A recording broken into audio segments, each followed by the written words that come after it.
स्वर्गीय श्रीमती आयशा बानो के पति आरिफ खान को कितने साल की जेल होगी? जैसा कि हम सब जानते हैं, जो भी रिसेंटली केस हुआ आयशा बानो केस, जिसमें जो लेडी है आयशा, उन्होंने अपनी जान दे दी, सुसाइड कर लिया नदी में कूदकर।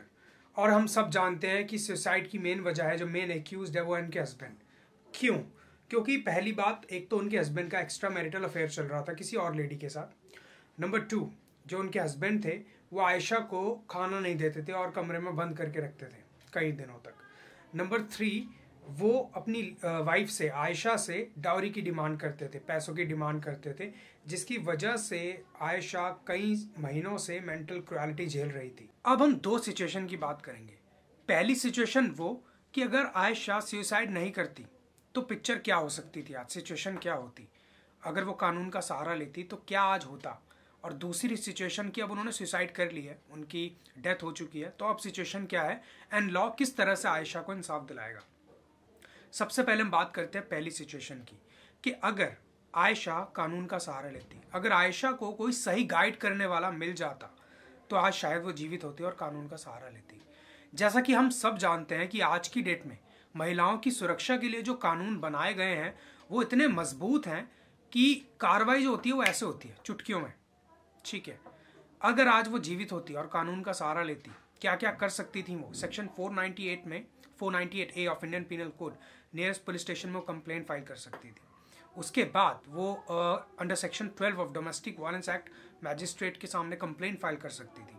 125 CRPC मेंटेनेंस फाइल कर सकती थी। डायरी प्रोहिबिशन एक्ट, मतलब इतने सारे कानून हैं जिनका सहारा वो ले सकती थी, और इसमें कार्रवाई बहुत तेज होती है, बहुत ही फास्ट होती है, तो कोई मौका नहीं मिलता उनके हस्बैंड को कोई भी बहाना बनाने का।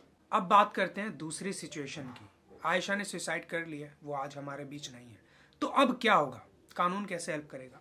तो मेरे हिसाब से, देखो मैंने FIR अभी तक उनकी पढ़ी नहीं है, ठीक है, लेकिन मेरे हिसाब से उसमें 2 सेक्शंस बहुत ही इंपॉर्टेंट है जो लगने चाहिए। सेक्शन 304B डाउरी डेथ, जिसकी मिनिमम सजा है 7 साल और जो जाती है उम्र कैद तक, मतलब 7 साल से कम की सजा नहीं होगी, मैक्सिमम उम्र कैद।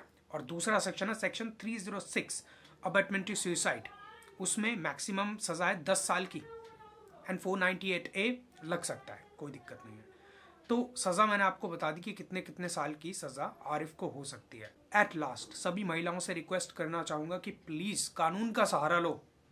Suicide is not an option, और ना कभी सुसाइड ऑप्शन था, वो ऑप्शन है ही नहीं।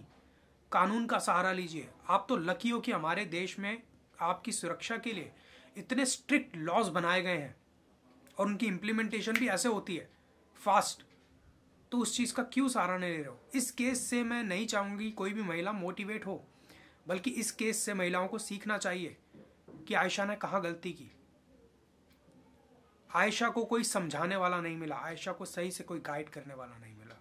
अगर कोई आयशा को ठीक से गाइड करता तो शायद आज वो हमारे बीच जीवित होती। और हाँ, ऐसा बिल्कुल मत सोचना कि अगर आज आयशा जीवित होती तो वो न्याय के लिए दर बदर की ठोकरें खा रही होती, बिल्कुल भी नहीं। और ये भी मत सोचना कि आज आयशा जीवित नहीं है, उन्होंने सुसाइड कर लिया, इस वजह से आरिफ को सजा मिल रही है, बिल्कुल नहीं। अगर आज आयशा जीवित होती तो डोमेस्टिक वायलेंस एक्ट के तहत वो बहुत सी चीज़ें क्लेम कर सकती थी, protection order, residence order, compensation, maintenance, और न जाने क्या क्या कर सकती थी। लेकिन अब दूसरी तरफ यहाँ पर लॉस ऑफ लाइफ हो चुका है, एक जान जा चुकी है, तो उसके हिसाब से सज़ा है। जब वो जीवित होती तो उनको सर्वाइवल के लिए जो भी नेसेसिटी होती है और सज़ा देने के लिए जो भी होता वो इनफ था। यहाँ पर लॉस ऑफ लाइफ है, तो उसके लिए जो सज़ा होगी वो बनेगी। और हाँ, ट्रायल अभी चल रहा है, ये वीडियो किसी भी तरह का जजमेंट नहीं है, ये बस मेरा ओपिनियन है, मेरी इम्प्लीमेंटेशन है, किस तरह से मैं लॉस को अप्लाई करता हूँ फैक्ट्स पे, और क्या क्या इसमें पॉसिबिलिटीज़ हो सकती है। तो प्लीज़ इस वीडियो को एक जजमेंट ना समझे, इस वीडियो को आप रेफरेंस ले सकते हैं कि क्या क्या लॉज इस केस में अप्लाई होने वाले हैं। That's all.